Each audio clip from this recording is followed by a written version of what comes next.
ఇలా నారదుల వారు ఇంకా చెప్తున్నారు. ఈ మనోడు ఎలా కనుక మనం మన జీవన విధానాన్ని, మన ఆహార వ్యవహారాల్లో మనం ఎలా ఉంటే ఆ కామాన్ని, క్రోధాన్ని, అలాగే మన ఆ, ఈ శారీరకమైనటువంటి వాంఛల్ని వీటన్ని కూడా తగ్గించుకుంటూ సన్యసించుకుంటూ ఎట్లాగా మనం మోక్షగాములుగా మారుతూ ఉంటాం అనేది చెప్తున్నారు.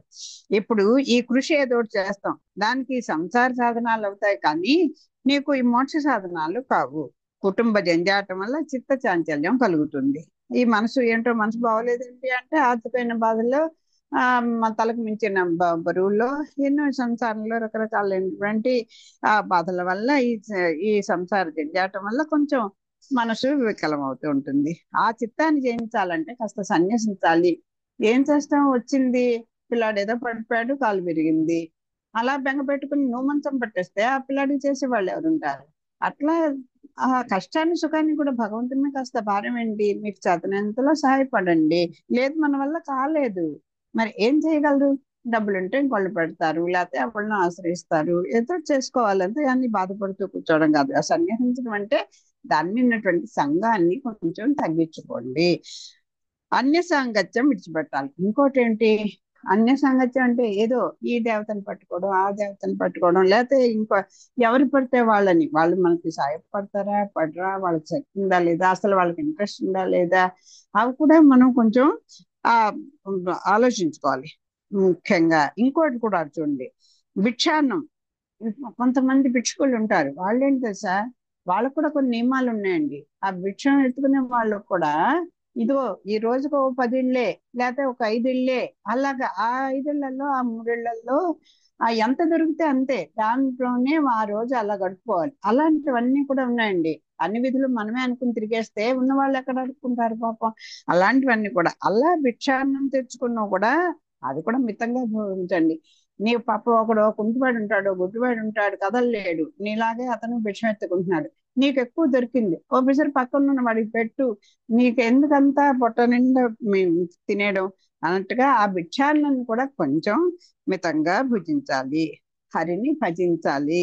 తర్వాత పరిశుభ్రమైన సమమైన ఏకాంత ప్రదేశంలో కూర్చుని సుస్థిరంగా ప్రణవం ఉచ్చరించాలి. ఎప్పుడు పరిశుభ్రంగా ఉండండి, మనసు ప్రదేశం కూడా పరిశుభ్రంగా ఉంచుకోండి. స్థిరంగా కూర్చోండి, ఆ ప్రణవానుసంధానం చేసుకోండి.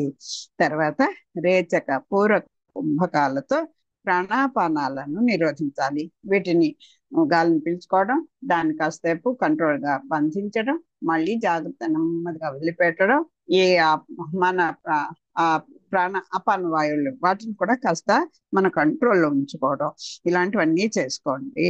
కామోపహతమైన చిత్తం పరిభ్రమించడం మాని పూర్తిగా కామ విసర్జనం చేసి, అది కామోపహతమైనటువంటి చిత్తం, ఈ చిత్తం ఎందుకండి చాంచల్యం పొందుతోంది అంటే కామం అనేది దాన్ని ఆవహించేస్తుంది. ఆ కోరికలు అనే దాంతో ఆ మనసుని బంధించేసి మన్ని ఆకలావికలం చేసేస్తూ ఉంటుంది.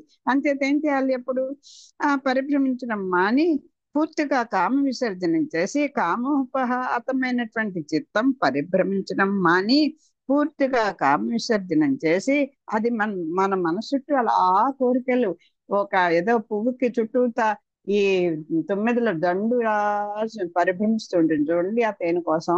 అలా మనం ఈ కోరికలన్నీ మన మనసు చుట్టూ తిరుగుతూ ఉంటాయి. వాటిని ఎలా మరి పోగొట్టుకోవాలి అంటే కామ విసర్జనం చేసి కోరికను తగ్గించుకోండి.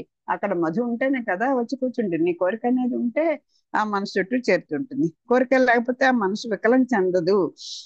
అప్పుడు ప్రవృత్తి మార్గం నుంచి మరలేదాకా నాసాగ్రంపై దృష్టిని నిలిపి, అది ఎప్పటికప్పుడు ఆ మనసు వెళ్ళిపోతుంటుంది. ఈ కామం అనేది సంఖ్య గొలుసుతో లాగేస్తుంది మనసుని. అంటే బుద్ధి అనేటువంటి ఆ కళ్ళాన్ని చేతిలో ఉంచుకొని అది మళ్ళీ ఈ ప్రవృత్తి మార్గం నుంచి ఇలా ప్రవర్తిస్తున్నటువంటి ఈ పక్కదారులు పడుతున్నటువంటి ఈ మనసుని బుద్ధి అనేటువంటి కళ్ళంతోటి నీ వైపు తిరిగే వరకు కూడా, అందుకని ఏకాగ్రంగా ఇలా పెట్టుకొని జపం చేయమంటారు కదా. ఈ నాసికాగ్రం మీద దృష్టి నిలిపి తదేకంగా ఒకే, అక్కడ భగవంతుడి దేవుని ఫోటో ఉండొచ్చు, లేకపోతే ఒక గోడ చూసుకోండి, లేకపోతే ఒక వస్తువు చూడండి, లేకపోతే మీ నచ్చిన ఒక ఏ మనోరలో మనోడు ఉంటాడు. పోనీ వాళ్ళ ప్రతిరూపాన్ని మనసులో పెట్టుకోండి, వాళ్ళే దైవంగా భావించుకోండి. అలాగా ఏకాగ్ర చిత్తులే ఉండండి, ఆ దృష్టి నిలిపి ఉంచండి. ఇలా కనుక యోగాభ్యాసం చేస్తే వాని చిత్తం కట్టెలు లేని అగ్ని వలె శాంతి పొందుతుంది. అది అగ్ని ఉంటుంది. అగ్నికి ఇంకా కట్టెలు వేస్తూ ఉంటే ఇంకా దాని శాంతి ఎక్కడ ఉంటుంది? అలా రగులుతూనే ఉంటుంది. ఓ కోరిక తినేసరికి ఓ కోరిక కనుక మనం ఆ పుల్లల్ని వేస్తూ ఉంటే ఇంకా అది పెరుగుతూనే ఉంటుంది కదా.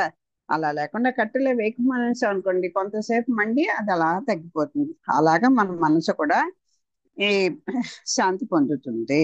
కామాదులతో బాధింపబడిన మనస్సు ప్రశాంతమై బ్రహ్మ సుఖానుభవంలో లీనమైపోతుంది. ఇలా చూసి చేయండి. ఈ కామాదులతోటి బాధింపబడని మనసు ఉంటుందే, ఆ కోరికలు కాస్త కంట్రోల్ చేసుకునేటువంటి మనసు ఎప్పుడు కూడా ప్రశాంతంగానే హాయిగా, అబ్బా వీడికి ఏంట్రా అంతనిచ్చింది అంత సంతోషంగా అలా ఉండగలుగుతాడు అంటే మనలాంటి పిచ్చి కోరికలు వాడికి లేవు అని అర్థం అన్నమాట. ఆ మనసు ఆ ప్రశాంతమైపోతుంది. ఆ బ్రహ్మ సుఖ అనుభవంలో చక్కగా లీనమైపోతుంది. ఇక చిత్తం మరల పైకి వచ్చి పిచ్చి పనులు చెయ్యదు. అలా చేసి చూడండి, ఆ మనసుకి చాంచల్యం వస్తుందేమో, మిమ్మల్ని మీరు టెస్ట్ చేసుకుని చూడండి అని నారదుల వారు ఇలా చెప్తారు. ఇక చిత్తము ఇక పైకి ఎందుకు వస్తుంది, మళ్ళీ పైకి వస్తుందా? దాన్ని మీరు అని చేస్తుంటే బుద్ధి అనేటువంటి కళ్ళెంతోటి ఈ కామం అనేటువంటి కట్టెలు కనుక ఆ మనసు మీదకి వేయకుండా ఉంటే ఇంకా అది ఎందుకు మన్మథ పేడలు అవుతాం? మన మనసు ఎందుకు పక్కదారులు పడుతుంది? అంచేత పిచ్చి పనులు చేయదు. అంటే చిన్న ఉదాహరణ ఇక్కడ వర్తిస్తుంది అవుతుంది కానీ చెప్తాను. ఇప్పుడు ఒక అమ్మాయి అట్లే నీ అక్క చెల్లెనో నీ తల్లినో చూసినప్పుడు నీకు ఎందుకు కాంపాన్స్ రావట్లేదు అంటే, మన రక్తం మంచుకు పుట్టారు, వాళ్ళని ఎంతో గౌరవభావంగా చూడాలి ఒక్క నీ భావనే కదా, ఇంకోటి ఏమి కాదు కదా. నువ్వు చూసే అమ్మాయి కంటే కూడా చాలా అందంగాను, చాలా అన్ని రకాలు కూడా చాలా యోగ్యమైనటువంటి అక్క చెల్లెలు తల్లి ఉంటారు. మరి వాళ్ళ మీద కామ ప్రవృత్తి నీకు ఎందుకు రావట్లేదు అంటే, వాళ్ళని మనం గౌరవంగా చూడాలి. మన రక్తం చూపెట్టినారు, మనకి జన్మనిచ్చిన తల్లి, అలాంటి ఒక చిన్న మంచి భావన చూడండి మన మనసు. మరి అప్పుడు ఈ ఇంద్రియాలే, అప్పుడు ఈ మనసే మరి నీకు ఎలా సాధన అవుతున్నాయి అంటే, మంచి భావన కనుకుంటే అయ్యో మన చెల్లికి ఇలాంటిది దుర్గతి పడితే మనం ఎంత బాధపడతాం, నాలాగే ఇంకో పోకిరి వాడు మన చెల్లి మీదకి వస్తే మనం ఎంత బాధపడతాం, అలాగే కదా అవతల పిల్ల కూడా అని చిన్న ఒక గౌరవంగా మాట్లాడొద్దని ఎవరు అనరు. గౌరవంగా మాట్లాడండి, వాళ్ళని ఒక ఇదిగా చూడండి. వాళ్ళు ఏమైనా ఎక్కువ విలాసాలు వేస్తుంటే ఆడవాళ్ళేమో వాళ్ళైనా మీరు కంట్రోల్ చేయండి. అలాగా ఉంటూ ఉంటే మన మనసుని కొంచెం మనం కంట్రోల్ చేసుకునే అవకాశం వస్తుంది. ఏదైనా చిన్న ఉదాహరణకి మాత్రమే తప్ప మాటలో అనండి పనిలో అనండి. ధరణి దేవుండు సన్యసించి యతియై ధర్మార్థ కామంబులన్ పరివర్జించి పునర్విలంబనమునన్ తత్ప్రా తత్ప్రారంభి యౌనేని లోభరతిన్ క్రక్కిన కూడు మంచిదనుచున్ భక్షించి జీవించు దుర్నరు చందంబున హాసజీవనుండగున్ నానా ప్రకారంబులన్. ఇదిగో నేను చెప్పినాను, నేను చెప్పినట్టుగా ప్రవర్తించకుండా ఇంకోలా ఉన్నవాడు ఆఖరికి ఏమవుతాడు తెలుసా? లోభంతో కక్కిన కూడు తిని సంతృష్టి పడే దుష్ట మానవునిలాగా పరిపేర విధాలుగా పరిహాస పాత్రుడు అవుతూ ఉంటాడు. ఏదో నీకు ఇష్టమైన పదార్థం తింటావు, ఏదో గొప్ప నీకు పనస్తాను చాలా ఇష్టం, కొంచెం తినేసరి దగ్గు వచ్చింది, అది ఏదో వచ్చి కింద పడుతుంది. అయ్యో నాకు ఇష్టం కదా అని ఆ పనస్తాన్ని కడుక్కొని తినేసాడు అనుకోండి, చూసిన వాళ్ళు అంత కక్కుతే ఏంటి వీడికి, తన కక్కుందైతే మాత్రం అసహ్యం కాదా అని అనిపిస్తుంది చూడండి. అలా పరిహాస పాత్రుడు అయిపోతాడు.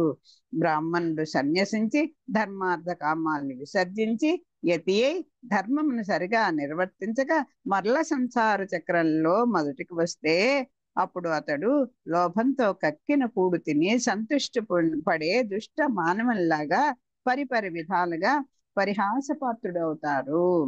అదే చెప్తారు, కాస్త ఆలోచించి ఏ పనికైనా చెకప్ చేయవయ్యా, ఏదో ఆరంభ సూరత్వం పనికిరాదని మా అమ్మగారు పెద్ద ఎప్పుడు ఈ మాట అంటుండేది. ఆరంభ సూరత్వం పనికిరాదు, అది మనకు శక్తి ఉందా లేదా, మనం చేయగలమా లేదా, మన శరీరం సహకరిస్తుందా లేదా, మన మనసు దానికి అసలు ఇష్టపడుతుందా పడట్లేదా, ఇవన్నీ ఆలోచించుకొని ఒక సన్యాసి అని ఇక్కడ చెప్తున్నారు. ఒక బ్రాహ్మణుడు ఉంటాడు, అతను ఇలాగ సంసారం చేసి కొన్నాళ్ళు ఉండి నాకు దీని మీద ఇది లేదనుకుని అబ్బాయి నేను సన్యాసి అయిపోతే, ఈ మధ్య మా చుట్టాల్లో కూడా ఒక ఆయన అలాగ అయిపోయారులేండి, అందరూ ఎంతో చెప్పుకుంటూ ఉండేవారు. అలాగా ఆ కొన్నాళ్ళు అబ్బాయి నేను ఇతను అయిపోతానని ఒక త్రిదనం పట్టుకుని తిరిగేసి మళ్ళీ మనోడు ఏమయ్యారో మనోరాలు ఏమైపోయిందో అనుకుంటూ మళ్ళీ సంసార జంజాటంలోకి మళ్ళీ వచ్చేసారనుకోండి, ఎంత పరిహాసపాత్రులు అయిపోతారు.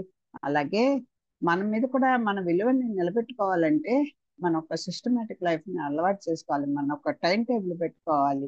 మన పక్క వాళ్ళు మనని కొంచెం గౌరవంగా చూడాలంటే వాళ్ళందరి కోసం కాదండి, మనకే ఇప్పుడు పైన ఇదిగా ఉన్నాం అనుకోండి, ఇవన్నీ పైన పాటిస్తే పక్కవాడిని ఉద్ధరించడం కోసం కాదు కదా, మనని మనం ఉద్ధరింప చేసుకోవడానికే కదా ఇవన్నీ చెప్పేది. మన మనసుని మన శరీరానికి మనం ఆనందాన్ని ఇవ్వడానికి కదా, సుఖంగా బతకాలనే కదా మన కోరిక ఉంటుంది ఎవరికైనా సరే. అలాగే చేయండి, ఆరంభ శూరత్వం వద్దు. అదని ప్రారంభింపరు నీచ మానవులు. కొంతమంది వాళ్ళు ఏం ప్రారంభిస్తారు వెంటనే వదిలేస్తూ ఉంటారు. ఏ అసలు ప్రారంభమే చేయరు, వాళ్ళు అసలు గొప్పవాళ్ళు నిజంగా చెప్పాలంటే. నీచ మానవులు అనేసారు కానీ ప్రారంభించి పరిచయించడం కంటే అసలు ప్రారంభించకపోవడమే. అలా కదరా బాబు, కొంచెం బుద్ధి జ్ఞానం అన్ని ఉన్నాయి కనుక, నీకు శక్తి కూడా ఉంది కనుక ఏదైనా మంచి పని మొదలెట్టు అని పెద్దలు చేస్తారు, మొదలెడతారు. అసలు నాళ్ళకో ఆ భగవంతుడి కృప ఉంటే గాని మొదలెట్టే పెట్టరు వాళ్ళు, నీచం మానవులు. మొదలెట్టి మధ్యలో వదిలేస్తారు అధములు. మరి ఎన్ని కష్టాలు వచ్చినా తను అనుకున్నటువంటి పనికి, మంచి పనికి, అదా చెడ్డ పని కోసం కూడా ఆ పట్టుదల ఉండి అదేదో నెరవేరే వరకు సాధించిన వాళ్ళు కూడా ఉన్నారు. రావణాసురు లాంటి వాళ్ళు సాధించాలి కొసాకు ప్రాణం పోయే వరకు కూడా ఆ కామవంతో ఉన్నాడు, క్రోధంతో ఉన్నాడు దుర్యోధనుడు. అలా అలాంటి దుష్ట కోరికలు కాకుండా ఒక మంచి పనిని ప్రారంభిస్తే ఎన్ని అడ్డంకులు వచ్చినా దాన్ని నెరవేర్చుకునేటువంటి శక్తి ఉండాలి, లేకపోతే పరిహాసపాత్రలు అయిపోతాము. చూడండి, ధర్మార్థ కామాలన్నీ విసర్జిస్తారు ఒక సన్యాసి. అలాగే యతి అయి ఉంటాడు, కానీ యతి అయినంత మాత్రాన తన ఇష్టం వచ్చినట్టు ఉంటాను, లేకపోతే మధ్య మధ్య రోజు ఇంటికి ఫోన్ చేస్తూ ఉంటాను అంటే అది యతి ధర్మం కాదు కదా. అది చెప్తారు, ఆ ధర్మాన్ని ఎత్తిగా ఉండి కూడా వాళ్ళకి ఇచ్చినటువంటి మాన్యుల ప్రకారం వాళ్ళు ఉన్నప్పుడే అది గౌరవం అవుతుంది. ఆ ధర్మాన్ని సరిగా నిర్వర్తించక మరల కొన్నాళ్ళు ఉండి ఏంటిది ఇది ఏమిటి పాడు జీవితం అనుకుంటూ మళ్ళీ సంసారంలోకి వచ్చేస్తే ఎందుకో మనం వాంతి చేసుకొని ఆ పదార్థాన్ని మళ్ళీ స్వీకరించినట్టుగా అందరి దగ్గర పరిహాస పాత్రలు అవుతాము. అంతటి ఎత్తి కూడా ఎన్ని ధర్మార్థ కామాలు విడిచిపెట్టి అన్ని సన్యసించి వెళ్ళిపోయినా వాళ్ళు ఉండవలసినట్టుగా ఉండకపోతే ఎందుకో ఇలా వాళ్ళు కూడా పరిహాస పాత్రలు అవుతారు. మలమున్న క్రిమియున్నుబడు క్రియ నిలబడునొడ ఆత్మగాదు హేయంబనుచున్ తలంతురు తజ్ఞులు పొగడుదురు అలసత నొడలాత్మయనుచును అజ్ఞులు. ఇలా ఈశా, ఇలా అంటే ఈ ఈ ఈ లోకంలో ఈశా స్వామి మహాత్మా మలంలో పురుగు పడినట్లుగా మానవ దేహం భూమి మీద పడుతుంది. అప్పటి వరకు ఈ జీవుడు ఎంత జ్ఞాన పరిపూర్ణుడై ఉంటాటండి. ఆ శిరశోధం అయ్యి భూమి మీద బిడ్డ రాగానే ప్రకృతి మాయ వల్ల మొత్తం బ్రహ్మ జ్ఞానం అంతా కూడా భగవంతుడి ఇది కూడా పూర్తిగా కోల్పోతాడండి. మళ్ళీ మామూలుగా మనలాగే ఆకలి మొదలు ఏడుతోటే పుడతాడు కదా, ఈ ఆకలితోటే ఈ కోరికలతోటే పుడతాడు ఈ జీవుడు. అలాగా ఎలాగట ఒక మలంలో పడినటువంటి ఒక క్రిమి అదిగో అలాగా అయిపోతుంది. ఇదంతా హేయమైనటువంటి సంసారం అంటే ఇదే కదా, దీంట్లో ఈ ప్రకృతిలో ఇలా పడిపోతాడు, మానవ దేహం పడుతుంది. అటువంటి శరీరం కానీ ఆత్మ అలాంటిది కాదండి. ఈ శరీరం కాలిపోతుంది, మళ్ళీ ఈ జీవుడు మాత్రం అలాగే ఉంటాడు. జీవుడు ఎప్పుడు కూడా నశించాడు, ఎప్పుడు జ్ఞానానంద స్వరూపుడే శాశ్వతుడే భగవంతుడి లాగా ఆయన కూడా ఈ జీవుడు ఎప్పుడు ఉంటాడు. మళ్ళీ ఈ జీవి చేసుకున్నటువంటి పూర్వజన్మ సుకృతాలను బట్టి కర్మ ఫలాలను బట్టి భగవంతుడు మళ్ళీ ఇంకో జన్మనిస్తాడు. ఓ కీటకంగా నీ కర్మ ప్రకారం పుట్టించిన ఆ కీటకంలో కూడా స్వామి అంతర్యామిగా ఉండి ఈ శరీరానికి ఆ ఏ శరీరం వస్తే ఆ శరీరానికి ఆ ఆత్మకి సత్తనిస్తూ స్వామి మనతోటే ఉంటాడు. అది ఎంత హేయ పదార్థమైనా ఆయన ఉండనేది ఉండవు. అటువంటి ఇదిగో ఈ మలంలో పడిన పురుగు లాంటిది ఈ శరీరం, ఈ జన్మ. కానీ ఆత్మ మాత్రం అలాంటిది కాదు. ఇదిగో ఇప్పుడు ఒక వాచి డబ్బా పెట్టుకున్నాం, ఇదిగో ఇది శరీరం, ఈ లోపల ఒకటి ఉంది, దీన్ని వాచి పెట్టుకున్నాం. ఇది నశిస్తే ఇది పోయింది అనుకొని దీన్ని మార్చేసి ఇంకోటి ఒక పెట్టుకుంటాం, ఇంకో మంచిది ఇంకోటి వాచి పెట్టుకుని చూసుకుంటాం. కానీ వాచి బాగుంటే వాచిని పాడేయం కదా. వాచి అంటే కొద్ది రోజులు ఉంటుంది, కానీ ఆత్మకి ఎప్పుడు ఉంటుంది, అసలు నాశనం అంటేనే ఉండదు. అసలు ఉదాహరణ చెప్తున్నా, అలాగే ఈ శరీరం పడిపోతుంది, దీనికి ముసలితనం వస్తుంది. అదే అంటారు, శరీరానికి ముసలితనం వచ్చిన మనసుకు రానికూడదు అంటారు. మనసుకు వైరాగ్యం రావాలట, శరీరానికి దాంతో అదే మార్పులు వస్తూ ఉంటాయి. మనసుకు మాత్రం ఎప్పుడు వైరాగ్యం రావాలి తప్ప మనం ముసలితనం మనం తెచ్చుకోకూడదు. ఆ మనసు ఆనందంగా ఉంటేనే ఏ పని అయినా మనం చేయగలం. ఆత్మ మాత్రం శరీరం లాంటిది కాదండి. శరీరము ఆత్మ కాదు, కాన అది విడవతగింది అంటారు బ్రహ్మజ్ఞులు. అటువంటి శరీరము ఆత్మ కాదు, అంచేత శరీరమే విడవదగినది అంటారు. కానీ అజ్ఞులు ఏమంటారు, దేహమే ఆత్మ అనుకొని ఆ దేహంను నమ్ముకొని మాయలో పడిపోతుంటారు. అదే కదా అజ్ఞానం అంటే ఏంటి, అవిద్య అన్నా అజ్ఞానం అన్నా అదే. ఈ శరీరం, ఈ ఆత్మ, ఈ శరీరం ఒకటి అని వాదిస్తారు ఇదేంటి అజ్ఞులైన వాళ్ళు, ఆ తెలివి తక్కువ వాళ్ళందరూ. బ్రహ్మజ్ఞులు ఏమంటారు, బ్రహ్మ తత్వం తెలిసిన వాళ్ళందరూ శరీరం వేరు ఆత్మ వేరు అంటారు. అంచేత ఎప్పుడప్పుడు పడిపోయి ఈ శరీరం కోసం అని ఇంత తాపత్రయం ఎందుకండి. ఏదో మళ్ళీ వాళ్ళే చెప్తారు, ఈ శరీరం అనేది కూడా ఒక ఆలయము, దీంట్లో ఆత్మ పరమాత్మ ఉన్నారు, ఆ పరమాత్మ ఉన్నది ఆలయం అవుతుంది కనుక ఈ శరీరాన్ని ఎప్పుడు కూడా శుభ్రంగా ఉంచుకోండి అని అంటారు. శుభ్రంగా ఉంచుకో అని అది చెప్తారు. అందుకోసం మన శరీరం, మనం ఇప్పుడు కాస్త ఉన్న దాంట్లో శుభ్రమైన బట్ట కట్టుకొని శుభ్రంగా స్నానం చేస్తే ఎంత ఫ్రెష్ గా ఉంటామండి, మన కోసమే. అలాగే మన లోపల ఉన్నటువంటి ఆ పరమాత్మ కూడా సంతోషిస్తాడు. అంచేత కానీ అజ్ఞులైన వాళ్ళు ఏమంటారు, ఈ ఆత్మ లేదు ఏమి లేదండి, బతుకున్నాళ్ళు ఈ శరీరం ఉన్నందుకు దీంతో హాయిగా భోగాలు అనుభవించకుండా ఎందుక పాడు జీవితం అనుకుంటారు అజ్ఞుడు. అంటే వాళ్ళకి ఈ శరీరం ఆత్మ ఒక్కటే అని అనుకుంటే ఈ శరీర పోషణకే వాళ్ళ కాలం గడిపేస్తారు. ఈ మాయలో పడిపోతారు. ప్రకృతి మాయ, పురజన్మ ఇది, అవన్నీ కలిసి వాళ్ళకి ఇంకొక ఆత్మోజ్జీవనానికి వాళ్ళేమి ఒక అడుగు కూడా ముందుకు వెయ్యరు. వ్రతము మానదగు వడుంగున్కు గుర్రనికి క్రియలు మానందగు గృహగతునికి తపసి కూరనుండందగు సన్యాసికి తరుణి తోడు పొత్తు తగదు. ఎవరికి ఏది పడదు. కొంతమంది చూడండి, ఇవి కొన్ని కూరగాయలు పడవు, కొంతమంది వంకాయ పడదు, కొంతమంది ఓ పండు పడదు, కొంతమంది డ్రింక్స్ పడవు, కొంతమంది భార్య పడదు, కొంతమంది భర్త పడరు, కొంతమందికి ఎవరు పడరు. అలా ఉంటారు కదా. అలాగా ఎవరెవరికి ఏమి ఏమి పడకుండా ఉంటాయి, ఏవి అసలు వదలకుండా ఉండాలో చెప్తున్నారు. ఏం వదిలేయాలి, ఏం వదలకూడదు, రెండు చెప్తున్నారు. ధర్మరాజా, వ్రతము మానం తగదు ఒడుగుకు. ఇప్పుడు ఒక బ్రహ్మచారి ఉంటాడు, ఆ బ్రహ్మచారికి ఆ మంత్రాన్ని ఉపదేశం చేస్తారు ఆచార్యులు. అప్పటి నుంచి వాడు బ్రహ్మనిష్ఠుడే ఉండాలి, నిత్యాగ్నిహోత్రాన్ని వెలిగించుకుంటూ త్రిసంధ్యావందనాలు చేసుకుంటూ ఆహార నియమాలను పాటించుకుంటూ కొంచెం ఏకాంతాన్ని చేసుకుంటూ ఈ బాహ్యమైనటువంటి అల్లరి చిల్లరిగా తిరిగేటువంటి పిల్లలు కాస్త బుడిగైపోతే వాడికి కాస్త బుద్ధి మారుతుంది అంటూ పెద్దలు కూడా ఈ ఉపనయన కార్యక్రమం చేస్తారు. పైన చదువుకున్నాం కదా, బ్రహ్మచారి యొక్క నియమాలు ఏంటి, గృహస్థ ధర్మాలు ఏంటి, సన్యాసుల యొక్క ఆశ్రమస్వీకారం స్వీకరించిన వాళ్ళ యొక్క ఇదేమిటి, అలాగే ఇదేంటి వానప్రస్థంలో ఉన్న వాళ్ళకి ఏమిటి. వానప్రస్థం అంటే మమ్మల్ని ఒకసారి గుర్తు చేస్తా, భార్యాభర్త ఇద్దరు కూడా కలిసే ఉంటారు, కాకపోతే వాళ్ళు ఈ సంసార జంజాటాలు వదులుకొని కేవలం ఇద్దరు కూడా భగవంతుని యొక్క కార్యక్రమంలోనే వాళ్ళ జీవితాలను గడుపుకుంటూ ఉంటారు. అలాగా అన్నిటికీ ఒక్క నియమాలు చెప్పారు. అలాగే ఇప్పుడు చెప్తున్నారు, ఇదిగో బ్రహ్మచారి అయిన వాడికి తన ఆశ్రమ నియమాలు ఎప్పుడు మానకూడదు. ఆ గురువు గారు ఉపదేశం చేసినప్పుడు చెప్తారు, నాయన ఇలా ఉండు ఇలా ఉండు అని. ఆ నియమాలు ఎప్పుడు మానకూడదు. గృహస్థుడు నిత్యమైన నైమిత్తిక క్రియలు విడవకూడదు. నిత్యం నైమిత్తిక కర్మలు, కొన్ని సామాన్య ధర్మాలు, కొన్ని విశేష ధర్మాలు, అలాగే నిత్యం చేసేటువంటి పెద్దలు పరంపరగా వస్తున్నటువంటి ఆ కర్మకాండలు అన్ని కూడా అసలు నిత్యం చేసే నిత్య విధుల్ని మానకూడదు. ఏదో స్నానం చేయడం, సంధ్యావందనం చేసుకోవడం, భగవద్ ఆరాధన చేసుకోవడం, వీలుంటే పెద్దలకి వాళ్ళకి కూడా కాస్త చూడటం, అతిథుల్ని కాస్త ఆదరించడం, ఇవన్నీ గృహస్థ ధర్మాలు చాలా చెప్పారు కదా.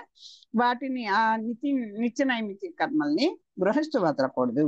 వానప్రస్థుడు జనపదంలో నివసించకూడదు. వానప్రస్థుడు అంటే ఏకాంత ప్రదేశంలో ఈ జంజాటాలన్నీ మానుకొని ఈ మన్ని లోప పెట్టేటువంటి ఈ పరిస్థితుల నుంచి కొంచెం దూరంగా ఉండాలని కదా.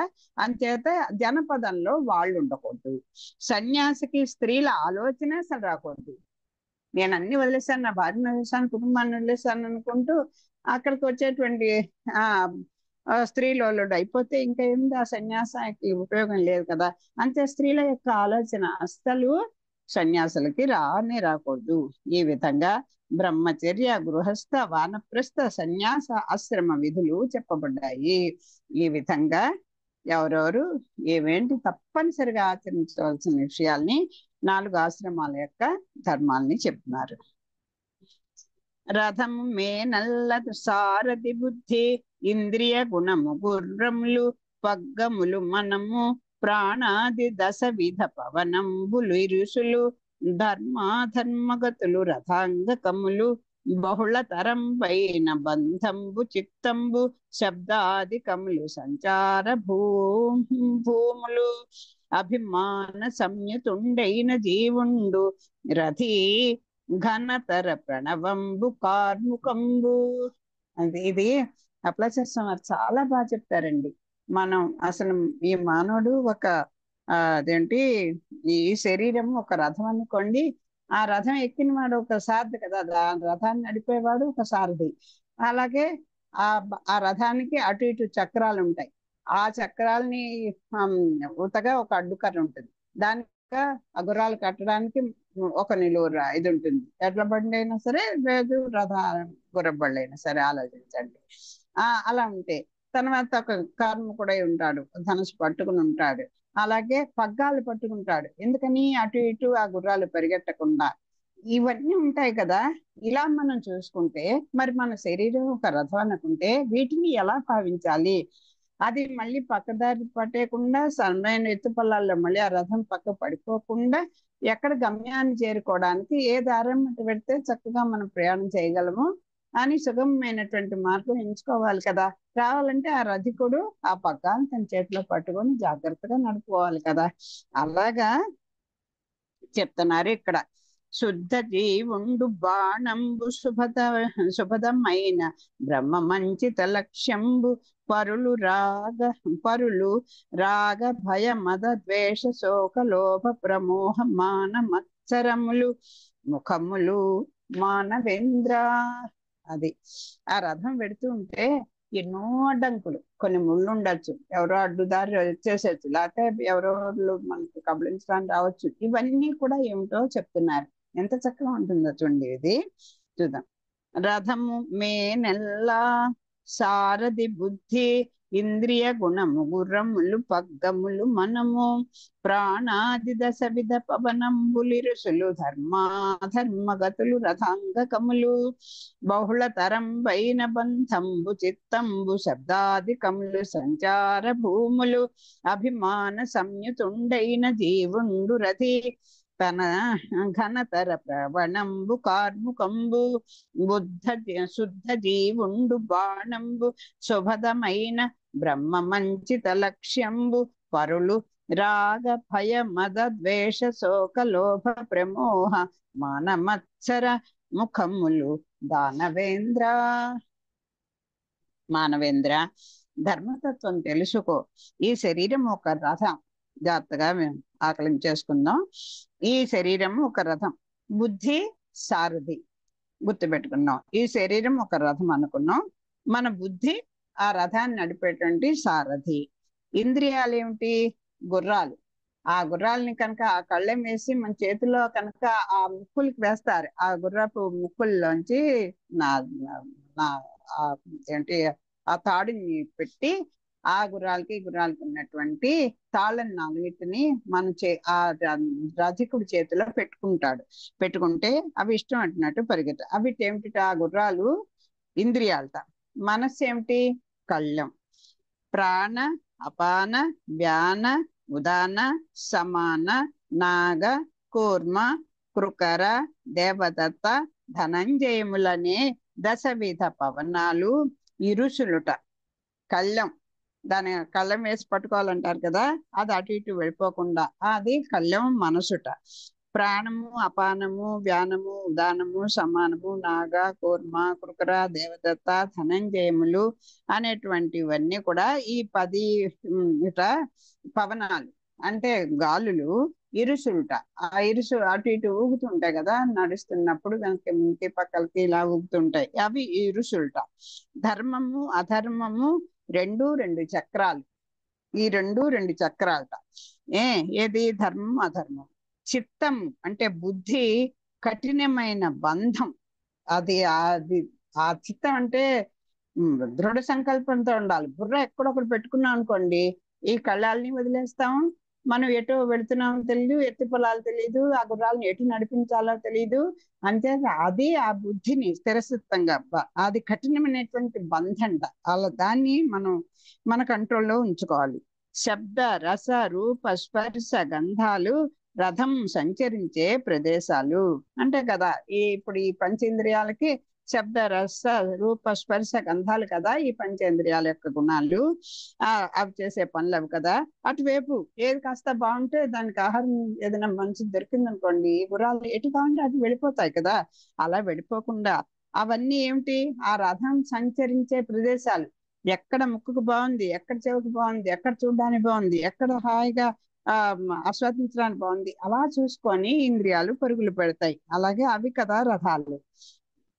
అవి ఈ రథం సంచరించే ప్రదేశాలు అవి. అంటే ఈ ప్రపంచమైనటువంటి విషయ భోగాలు అవి. అహంకారి అయిన జీవుడు రథమును అధిరోహించిన రథికుడు. అయితే మరి ఇప్పుడు ఈ జీవుడు ఎలాంటి వాడు? అదిగో ఆ రథాన్ని అధిరోహించిన రథికుట్ట. వాడేంటి? వాడు కళ్ళం అయితే పట్టుకుంటాడు, కానీ ఏదో ఇప్పుడైతే సెల చూసుకుంటూ ఉంటాడేమో, ఏటో వ్యవహరిస్తూ ఉంటాడు. ఆ అహంకారి అయినటువంటి జీవుడు ఈ రథం అధిరోహించిన రథకుడు. ఘనమైన ప్రణవమే ధనస్సు. ఆ ధనస్సు మామూలుగా పట్టుకోవడం కాదండి, ఆ ఓంకారం కదా ధనస్సు. ఆ ఓంకారం అంటారు కదా, ప్రణవం అంటే ఓంకారం. అంటే ఆ ధనస్సు కూడా ఇలా వంగి ఉంటుంది కదా, అది ఆ ధనస్సే ప్రణవముగా భావించుకోవాలి. శుద్ధ జీవుడు బాణము. అది మనసు ప్రశాంతంగా ఉండి లక్ష్యం, మనం ఎక్కడ చేరాలనేటువంటి ఒక లక్ష్యాన్ని పెట్టుకొని బుద్ధికి మంచి గట్టి బంధం వేసుకొని ఆ గుర్రపు కళ్ళాలను మన చేతిలో పెట్టుకొని పరిసరాలను పరిశీలించుకుంటూ ఏది సుగమమైన మార్గము గుర్తిస్తూ ఆ ఆ ఈ ఈ ఈ వీటిని లోపరుచుకునేటువంటి ఈ ప్రదేశాలన్నిటిని కూడా దాటుకుంటూ వెళ్ళగలిచిన వాడు కదా శుద్ధ జీవుడు అవుతాడు. వాడు అది బాణం. నువ్వు గురి పెట్టాలి అంటే ఎందుకు బాణం వేస్తాం? దేన్నోటి గెలవడానికే కదా. అంటే నీ లక్ష్యం ఏంటో నువ్వు గుర్తు పెట్టుకుంటూ దాన్ని వేయాలి. అప్పుడు ఏమిటి మనకి లక్ష్యం? జీవుడికి పరబ్రహ్మమే కదా, ఆ పరమపదమే కదా, స్వామిని చేరుకోవడం కదా. ఆ బ్రహ్మమే పరమ లక్ష్యము. రాగ భయ మద మోహ శోక లోభ అహంకార మత్సర్యాలు బద్ధ శత్రువులు. ఎక్కడ నువ్వు నీ గుర్రం పరిగెడుతుంటే, నీ గుర్రం మీద పెడుతున్నావు, దాన్ని పరిగెట్టిస్తుంటే నీకెవరు వేరే శత్రువులు అక్కర్లేదు. ఈ లోపలే నీకు ఎవడి మీద రాగము భయము మదము లోహము శోకము అహంకారము మదము మాత్సర్యాలు ఇవన్నీ కూడా బద్ధ శత్రువులు మనలోనే ఉన్నాయి. అవి ఒక్కొక్కటి పైకి వస్తూ ఉంటుంది. ఎవడో గుర్తొస్తాడు, వాడి మీద కక్ష, లేకపోతే ఎవడో గుర్తొస్తాడు, వాడి మీద మమకారం. ఇవన్నీ కూడా మనని ఆ రథం సరిగా నడవకుండా చేసేస్తుంటాయి. ఇవే బద్ధ శత్రువులు అని చాలా చక్కగా చెప్పారు ఇక్కడ. ఇట్లు మనుష్య శరీర రూపంబులైన రథంబు తన వశంబు చేసుకొని మహాభాగవత చరణ కమల సేవా నిశితంబైన విజ్ఞాన ఖండంబు ధరించి శ్రీమన్నారాయణ కరుణావలోక బలంబున రాగాది శత్రు నిర్మూలనంబు గావించి ప్రణవ బాణాసనంబున శుద్ధ జీవ శరంబును సంధించి బ్రహ్మ మనియేడు గురి ఎందున్ పడవేసి అహంకార రధికొండు రధికత్వంబు మాని నిజానందంబున ఉండవలేను. అట్టి విశేషంబు సంభవింపని సమయంబున బహిర్ముఖంబులైన ఇంద్రియ ఘోటకంబులు బుద్ధి సారథి సహితంబులై స్వాభిమాన రధికొని ప్రమత్తత్వంబు తెలిసి ప్రవృత్తి మార్గంబు నొంది విషయశత్రు మధ్యంబునన్ కూల్చిన. అంటే ఏం చెప్తున్నారంటే దీంట్లో ఇప్పుడు ఆ రథాన్ని ఎలా నడపాలో చెప్పారు, ఏమేంటో చెప్పారు. ఇప్పుడు ఈ వచనంలో ఏం చెప్తున్నారు, వాటిని మనం ఎలాగా, ఇప్పుడే కదా చెప్పాను, ఎలాగా ఆ రథాన్ని నడుపుకోవాలో చెప్పారు. చెప్పి అలా ఉండకపోతే మనం మధ్యలో మన శత్రు వ్యూహంలో అంటే ఈ రాగ భయ మద లోభ మోహం అహంకార మాత్సర్యాల్లో మనం నశించిపోతాం. ఇటువంటి శరీర రూపమైన రథమును మానవుడు తన వశంలో ఉంచుకోవాలి. ఈ శరీరం అనేటువంటి రథాన్ని మన వశంలో ఉంచుకోవాలి. పరమ భక్తుల పాద సేవ అనే నిశ్చితమైన విజ్ఞాన ఖడ్గం ధరించాలి. నువ్వు ఒక ఖడ్గం ధరించు, నిన్ను రక్షించుకోవాలంటే నీ చేతిలో కూడా ఒక రక్షణకు ఒక ఆయుధం ఉండాలి. అదేంటది? విజ్ఞానం అనేటువంటి ఒక ఖడ్గాన్ని పెట్టుకో. కాస్త బుర్ర పెట్టి ఆలోచించంటారు కదా, అలాగా ఆ విజ్ఞాన ఖడ్గాన్ని ధరించాలి. శ్రీమన్నారాయణ కృపాబలంతో రాగమున్నగు శత్రువులను నిర్మించాలి. అన్నిటికంటే అహంకారం కంటే కూడా ఈ మమకారం చాలా గొప్ప శత్రువు అండి. ఆ ప్రేమ పడ్డాము, దాని నుంచి అస్సలు బయటపడలేం. అది ఆ రాగం ఉన్న ఈ శత్రువులన్నింటినీ కూడా మనం నిర్మూలించేస్తాం. ఏముంటే శ్రీమన్నారాయణ కృపాబలం కనుక ఉంటే. అది ప్రణవం అనే ధనస్సునకు శుద్ధ జీవం అనే శరం సంధించి, ఇదిగో ఈ జీవుడు శుద్ధ జీవుడు అయి ఉండాలని చెప్పారు కదా. అహంకార పూరితమైనటువంటి జీవుడు కాదు కదా రథం నడిపేవాడు. అలాంటి వాడు కాకుండా సిద్ధ జీవనం అనేటువంటి శరాన్ని సంధించి బ్రహ్మపై గురి ఉంచి, నువ్వు ఎవరిని కలవాలి? ఆ బ్రహ్మతత్వాన్ని, ఆ శ్రీమన్నారాయణ అని. ఎవరు బ్రహ్మ అంటే పెద్దవాడు అని. చతుర్ముఖ బ్రహ్మ కూడా బ్రహ్మే. పరమాత్మ కూడా బ్రహ్మ పదం ఆయనకి వస్తుంది. జీవుడు కూడా, ఈ ఆత్మ కూడా బ్రహ్మ అనే పదం వాడతారు. కానీ అక్కడ సందర్భాన్ని బట్టి చెప్పుకోవాలి. బ్రహ్మపై గురి ఉంచి ఈ బ్రహ్మ గారిని, ఈ శివుడు గారిని అందరినీ కూడా పుట్టించిన వాడు పరమాత్మే కనుక ఆయన ఇక్కడ పరబ్రహ్మ శ్రీమన్నారాయణపై గురి ఉంచి ప్రయోగించాలి. దానికి కూడా నేను దీంట్లో వస్తుంది, ఈ ఏంటది రంగరాజస్తవంలో చెప్తారు. ఆ నాభి ప్రదేశము అంటుంటా. ఏమిటి నాభి చెప్తున్నా, పరతత్వం ఎవరు అని ఇంకా మీకు ఎందుకండి డౌట్? ఇదిగో ఈ నాభి నుంచే కదా పద్మం వచ్చింది, ఆ పద్మం నుంచే కదా బ్రహ్మగారు వచ్చారు, ఆ బ్రహ్మగారి నుంచే కదా శివుడు గారు వచ్చారు. వీళ్ళిద్దరూ అలా కదా ఈ సృష్టి అంతా జరిగింది. మూలతత్వం నారాయణుడు ఒకడు ఉన్నాడు కదా, ఆయన పుట్టించిన వాడు ఎవడన్నా ఉంటే అప్పుడు వాడు గొప్పవాడు అనుకోవచ్చు. ఆయన నాభి కమలంలో నుంచి వచ్చినటువంటి బ్రహ్మగారు కదా అని చెప్పి పరతత్వానికి వేరే ఇంకా అంత సందేహం ఎందుకు అని చెప్తారు అక్కడ. అలాగా అటువంటి బ్రహ్మపై గురి ఉంచి ప్రయోగించాలి. అహంకారి అయిన రథి తన రధికత్వం మానుకొని ఆత్మానందంలో ఉండాలి. అది అయితే మరి ఏంటండి, ఈ శరీరాన్ని నడపాలా? అంత శక్తి ఉంటే నడుపు, లేకపోతే అదిగో ఆ కొండ చెరువులా పడి ఉండు, ఆత్మానందంతో ఉండు. మానవుడు ఇటువంటి విశేషతత్వం అందుకోలేకపోతే, మరి అలాంటి తత్వం కనుక నువ్వు లేకపోతే ఏమవుతావు? ఇదిగో ఈ శత్రువులందరూ కూడా. కానీ ఈ జీవన ప్రయాణం మానం కదా. నువ్వు శరీరం మీద ఇవన్నీ పాటించకపోయినా కాలానికి అందరం అసలే కనుక ఇదిలా జీవన విధానం సాగుతూ ఉంటుంది. నువ్వు కాస్త జాగ్రత్తగా ఆలోచించుకొని ఏది నీకు తెలుసుకొని జ్ఞానవంతుడివై ఉంటే అప్పుడు నువ్వు నశించుకోకుండా ఉంటావు. మానవుడు ఇటువంటి విశేషతత్వం అందుకోలేకపోతే బహిర్ముఖాలైన ఇంద్రియాలనే ఇంద్రియాలనేటువంటి అశ్వాలు అహంకారి స్వాభిమాని అయిన రథుకుని ప్రమత్తత పసిగట్టి ఆ అప్రమత్తత ఇక్కడ అప్రమత్తత పసిగట్టి బుద్ధి అనే సారథితో సహా రథమును ప్రవృత్తి మార్గంలోకి లాగి విషయ శత్రు వ్యూహం మధ్యలో కూల్చివేస్తాయి. నువ్వు కాస్త ఏది ఆత్మాత్మ విచక్షణ అంటారు, అలాగే ఏది తీసుకోవాలి, ఏది ఏది వదిలిపెట్టేది, ఏది తీసుకోవాలి, ఎలా ఉండాలి, ఎలా ఉండకూడదు, ఇవన్నీ కూడా కాస్త నువ్వు బుద్ధి పెట్టి ఆలోచించకపోతే ఇదిగో ఈ శరీరాన్ని ఈ రథం అనేటువంటి ఈ శరీరాన్ని ఏం చేస్తుంది? ఇదిగో అశ్వాలు ఉన్నాయి కదా, బహిర్ముఖాలంటే ఇంద్రియాలైనటువంటి అశ్వాలన్నీ కూడా అహంకారి స్వాభిమాని అయినటువంటి రథకుడు. అసలే అశ్వాలకి కళ్ళాలు వదిలే అంటే ఎటు పరిగెడతాయో తెలియదు, అవి ఇంద్రియాలు. ఇంకా ఆ నడిపేవాడు కూడా స్వాభిమాని అయ్యాడు అనుకో, ఇంకా వాడికి ఇంకేమీ ఉండదు లోకం. వాడికి అసలు విచక్షణ జ్ఞానం ఉండకుండా వాడి ఇష్టం ఉన్నట్టు వాడు ప్రవర్తించాడు అనుకోండి, వాడి యొక్క ఓహో వీడి సంగతి నాకు అర్థమైపోయింది, వీడి నోషంలో పడగొట్టచ్చు అనుకుంటుంది ఇంద్రియాలన్నీ కూడా. దానికి మనసు వాటిని కూడా అధానం చేసుకొని వాటి వైపు తిప్పేసుకుంటాయి. బుద్ధి అనేటువంటి సారథిని కూడా, నాకు బుద్ధి అనేటువంటి గట్టి బంధం ఉందని చెప్పారు పైన, కఠినమైనటువంటి ఒక బంధం బుద్ధి, దాన్ని చేతిలో ఉంచుకో, దాన్ని మాత్రం ఎట్టి పరిస్థితుల్లో వదలకు అని చెప్పారు.